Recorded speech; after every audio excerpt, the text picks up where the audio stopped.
జయభద్ర భద్రకాళి మాత్రం నమ్మడం. ఈ కాంగ్రెస్ కిందకి ఇప్పుడు వరకు ఓటింగ్ లేదు ఆంధ్రప్రదేశ్ అంటే ఇందుకే వీళ్ళు విడదీసేటప్పుడు మనకి ప్యాకేజ్ ఇచ్చి విడదీసింటే అయిపోయింది. వీళ్ళకి ఏదో అంత అప్పనంగా అంత బంగారు పాలెంలో పెట్టి అక్షయపాత్ర ఇచ్చి బ్రహ్మాండం చేసి పొగురు ఎక్కువే మాట్లాడుతున్నారు. కోమటిరెడ్డి వెంకటరెడ్డి కానీ పొంగులేటి శ్రీనివాసరెడ్డి కానీ వీళ్ళు కోవట్లు జగన్ ఎందుకంటే ఇప్పుడు మన ఆంధ్రప్రదేశ్లో ఏదో ఒకటి తేవాలా.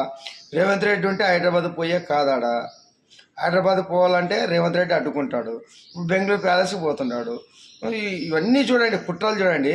మనం ఎట్లా కించపరచు ఈ రాజకీయ నాయకులు ఎట్లా ఆడుకుంటున్నారు. అసలు మనోభావాల మీద దెబ్బ తీసుకుంటున్నారు. తెలంగాణ ప్రజలకి ఏమి అటువంటివి ఉండవు, కానీ ఆంధ్ర తెలంగాణ మధ్య ఎట్లా లేపుతున్నారు చూడండి కలహాలు.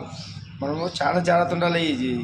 ఈ నాయకులు ఈ రాజకీయం అనేది తొక్కుతాడు మా నాన్న. ఎందుకే కులాలు తెచ్చుకుంటానన్నా, మతాలు తెచ్చుకుంటానన్నా, ప్రాంతాల మధ్య విభేదాలు సృష్టించాలన్నా, తెలుగులో ఒకటే అనేటప్పుడు మళ్ళీ ఇట్లా ఈ రాజకీయ నాయకుల నుంచి